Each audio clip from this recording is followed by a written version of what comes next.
እንደምን አላችሁ ክቡራንና ክቡራት የቻናላችን ተከታታዮች። ያው እንደተለመደው ከእንግዲህ በኋላ በተከታታይ በዩቲዩብ ገጻችን ላይ የተለያዩ ኸርባል ሜዲሲንስ የአባቶቻችን ተደብቆ የቆዩ የተለያዩ መድኃኒቶችን እንደምንለቅ ተናግረናል። ያው እንደምታውቁ ቲክቶክ ላይ ለብዙ አመት ለተከታታይ አመት አንዳንድ ነገሮችን ስንለቅላችሁ ቆይተናል። ቲክቶክ ደግሞ ምናልባት ፈጣጣ ደፋር ለሆኑ ሰዎች ካልሆነ በስተቀር ክፍያም የተለየ ጥቅም የሚሰጠውም ነገር የለም ራስን ከማዋረድ በስተቀርና ከእንግዲህ በኋላ ዩቲዩብ ገጻችን ላይ ለቀዋለሁ ባለው መሰረት በተከታታይ በጣም የተደበቁ በጣም ሚስጥር የሆኑ በስንፈተ ወሲብ በአንዳንድ ነገሮች በጀርባ ህመም በማይግሬን በተለያየ በሽታ ለምትቸገሩባቸው ነገሮች በቀላሉ ሊዘጋጁ የሚችሉ የጎንዮሽ ጉዳታቸው በጣም ሚኒማይዝ የሆነ ወይም ኦልሞስት የሌላቸው ዴይ ቱ ዴይ ልትጠቀሟቸው ከምትችሉ ምግቦች የሚሰሩ ኸርባል ሜዲሲኖችን ለእናንተ እያዘጋጀን እንለቃለን። እናንተ በነፃ መድኃኒቱን ትጠቀማላችሁ። እንዴት እንደምታዘጋጁ መጨረሻው አካባቢ ላይ አስቀምጥላችኋለሁ። በነፃ ትጠቀማላችሁ። ሰብስክራይብ እያደረጋችሁ ገጻችን ታያላችሁ። ዩቲዩብ ይከፍለናል። ስለዚህም በዚህ መሰረት ከእንግዲህ በኋላ ኮንቲኒየስ እንሄዳለን፣ አብረን በጋራ እንሄዳለን። ዛሬ የምለቅላችሁ አንድ አስገራሚ እጽዋት አለ። ፈረንጆቹ ኤኩሊያ ራሴሞሳ ወይም በተለምዶ ስሙ ሲጓሪ ወይም ደግሞ ዱን ጓሪ ይሉታል። ይሄ እጽዋት አብዛኛውን ጊዜ በአፍሪካ ተወላጅ እጽዋት ነው። በጣም ትንንሽ ቁጥቋጦ ነው። ትንንሽ ቁጥቋጦ ስላችሁ በተለይ ኢትዮጵያ ውስጥ በጣም በብዙ ቦታ ይገኛል። በብዙ ቦታ ይገኛል። እጅግ በጣም ወደር የሌለው ጥቅም ያለው እጽዋት ነው።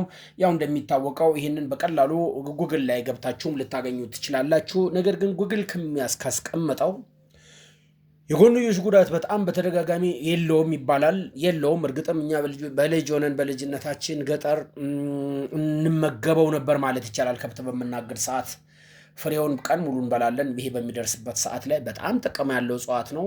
ስታዩት ግን የትም ቦታ የሚገኝ በተለይ ኢትዮጵያ ውስጥ በጣም በአብዛኛው ቦታ የሚገኝ ነው። አፍሪካ ተወላጅ እጽዋት ነው ብሎታል። ሲጓሪ ይሉታል። ደደሆ ዛሬ የሚነግራችሁ አስገራሚውን የደደሆ ጥቅምና እንዴት ሊዘጋጅ እንደሚችል በስተመጨረሻው አስቀምጥላችኋለሁ።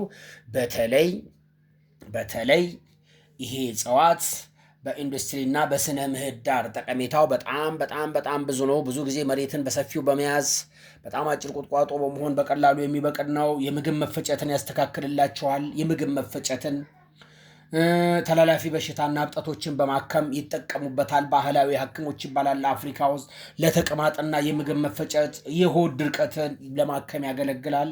እንደምነግራችሁ ይሄ ሁሉ በጣም በቀላሉ የምታገኟቸው የጎንዮሽ ጥቅሞቹ ናቸው። ደደሆ ከሚባለው እጽዋት ነው። ጥናቶች እንዳረጋገጡት ስሩን በደንብ በመጠቀም ነው ይሄንን። ከዛ ከስሩ ውጪ ሌሎች እንዴት አድርገን እንደምንሰራው ነግራችኋለሁ። እንደ ጸረ ባክቴሪያም ሊያገለግላል። ጸረ ተዋሲያን ይባላል። በሽታ አምጪ እንትኖችን ይከላከላል። ለምሳሌ እንደ ሳምባ ምችና ታይፊ ወይም ታይፈስ ያሉ በሽታዎችን በመከላከል ይረዳል። ይሄም ከጎንዮሽ የምናገኛቸው ናቸው። በዋናነት ለምንና በምን ፐርፐዝ በተለይ ኢትዮጵያ ውስጥ በተደጋጋሚ በእድሜ ገፉ ሰዎችም ከህፃናት ጀምሮ የሚያጠቃውን በሽታ እንዴት ሊከላከል እንደሚችል ልሰራላችሁ ነው ቪዲዮን የጀመርኩት። እነዚህ ግን ይሄንን በዛኛው ሳይድ በምታገኙ ዋናውን በሽታ በምታክሙ ሰዓት ላይ ይሄ ከጎንዮሽ የምታገኟቸው ናቸው። እንደነገርኳችሁ ለሆድ ድርቀት፣ ለምግብ መፈጨት፣ አልፎ ተርፎ ጸረ ባክቴሪያ ጸረ ተዋሲያን ነው። ኢንፍላሜሽን ቃጠሎ ንዳድን የሚከላከል ነው። ከቅጠሉ የሚገኙ አንቲኦክሲዳንት ትጠቀሙበታላችሁ። አቴሌሲቲ እና ኤታኖል የሚባሉ ጠንካራ የሆኑ ነገሮችን ታገኝበታለሽ።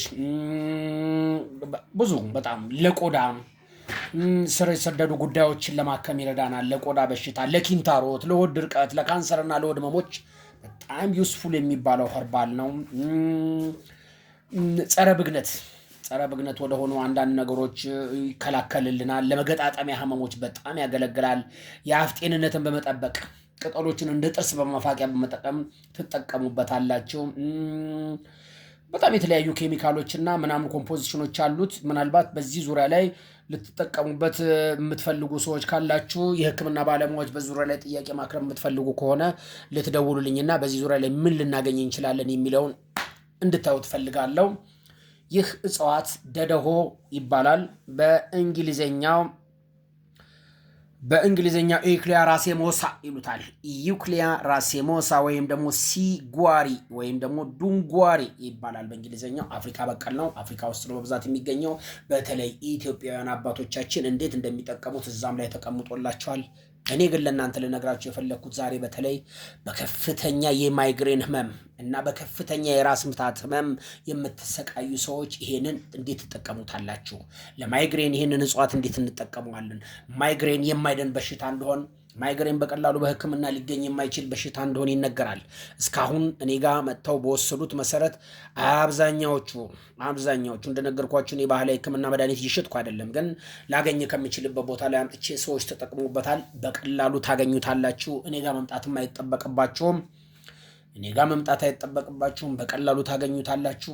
ሁለተኛ ለጀርባ ህመም፣ ለመገጣጠሚያ ህመሞች። የጀርባ ህመም በጣም የሚያሰቃይ በሽታ ነው። እድሜያቸው ለገፉ ሰዎች፣ ለትንንሽ ልጆች በመቀመጥ የሚሰማ ህመም፣ ለጀርባ ህመም፣ እንደ ዲስክ መንሸራተት ላሉ በሽታዎች፣ ለመገጣጠሚያ ህመሞች እጅግ በጣም ዩስፉል በጣም ጠቃሚ የሚባል እጽዋት ነው። ደደሆ ኢትዮጵያ ውስጥ በአብዛኛው ቦታ ይገኛል። አዲስ አበባ በጣም በዙሪያው ላይ ያሉ፣ አዳማ ላይ በብዛት አለ። ወደ ቡታጀራና ዝዋይ መስመሮች ላይ በብዛት እናገኛቸዋለን። ኦልሞስት ኢትዮጵያ ውስጥ ይገኛሉ። አፍሪካ ውስጥም በስፋት አለ። እንዴት ነው የሚዘጋጀው? ለራስ ምታት ከቅጠሉ ምን እናገኛለን? ከግንዱ ቅርፊት ምን እናገኛለን? ከስራ ስሩ ምን እናገኛለን ብላችሁ ልትጠይቁ ትችላላችሁ። እዚህ ላይ በደንብ ሰፊ ትንታኔ እሰጣችኋለሁ። ይህንን ከደደሆ የሚገኘውን እጽዋት አብዛኛውን ከቅጠሉም ከቅርፊቱም የምታገኙትን ከአብዛኛው እጽዋት ላይ የምታገኙት ነገር በተለይ ከስሩ ላይ ታገኙታላችሁ። ለማይግሬንም ሆነ ለጀርባ ህመም ሁሉንም በአንድ ጊዜ ነው የሚያክሙ። ለምሳሌ ለኪንታሮትም ከዚሁ ጋር በተያያዘ በመታጠብ ልትጠቀሙት ትችላሉ። ለቆዳ በሽታም ቅድም እንደነገርኳችሁ እሱን እናብራራለን። ነገር ግን ወደ ቻፕተሩ እንመለስ። ለመገጣጠሚያ ህመሞችና ለጀርባ ህመም በተለይ ለማይግሬን በተለይ ያው ራስ ምታት የሚባል በሽታ የለም ይላሉ፣ የሌላ በሽታ ምልክት ነው ይላሉ የህክምና ባለሙያዎቻችን። ይህንን ከነሱ ሄዳችሁ ፕሩፍ አድርጎ እንዴት እናዘጋጀዋለን? መጀመሪያ ትሄዳላችሁ። የደደሆ ስር ከየትም ቦታ ልታስመጡ ትችላላችሁ። ታመጣላችሁ። ደደሆ የት ይገኛል ጠይቁን፣ እነግራችኋለን። ይህንን ስሩን በደንብ ነቅላችሁ ካመጣችሁ በኋላ እርጥብ እንዳለ ስሩን እጥብ ካደረጋችሁት በኋላ ጭቅጭቅ አድርጋችሁ ፀሐይ ላይ ያስጡት። የደደሆውን ስር በብዛት አምጦት፣ የቻላችሁትን ያህል አምጦት። የዚህን ያህል ብዙ የሚፈልግ አይደለም ለአንድ ሰው። ከተጨቀጨቀና ከተሰጣ በኋላ ፀሐይ ላይ ከደረቀ በኋላ በቡና መቆጫ ወይም ደግሞ ሌሎች እጽዋቶች በሚፈጩበት፣ አለበለዚያም እንዲሁ በቡና ሞቅጣችሁ በአንድ የሾርባ ማንኪያ የደደሆ ስሩን በመውሰድ ጠዋት ወይም ማታ በ3 ብርጭቆ ውሃ በደንብ አድርጋችሁ ታንተከትኩታላችሁ። በደንብ ይፈላል። 1 ብርጭቆ ሲቀር ያንን የጠለለውን ወይም ደግሞ ንጹህ የሆነውን የስሩን ጭማቂ ወይም የስሩ ፈልቶ የቀረውን ያንን ለአንድ በሻይ ብርጭቆ አለበለዚያም በውሃ ብርጭቆ 1/3 አድርጋችሁ የተረፈውን በደንብ ተፍለቅልቆ በደንብ ሲፍለቀለቅ ነው አብዛኛውን ጊዜ እነዚህን አይነት መድኃኒቶች የምታገኙት። ይሄን ኮንቲኒየስ ለ7 ቀን ብትጠቀሙ ማይግሬን የሚባለው በሽታ ቻው የተሞከረ ነው። ፍርሃት የለውም። እስከ ዛሬ ተደብቆ የቆየው በጣም ታላቅ ሚስጥር ነው። ይሄንኑ በሽታ ልክ በዚሁ አሁን ባልኳችሁ መልኩ ተጨቅጭቆ እንትን ያለውን ተወስዱትና በሻይ ማፊያ በደንብ አድርጋችሁ 3 ብርጭቆ እንዳትረሱ፣ 3 ብርጭቆ። ምክንያቱም ከዚህ ነገር ውስጥ በጣም ከፈላ በኋላ የሚገኘው ነገር ነው የሚጠቅመው። ከዚህ የሚቀረውን ስኳር እንዳትጨምሩ በተቻለ መጠን። ምንም የጎንዮሽ ጉዳት የለውም። እንደነገርኳችሁ ፍሬውን ስንበላው ነው ያደግነው።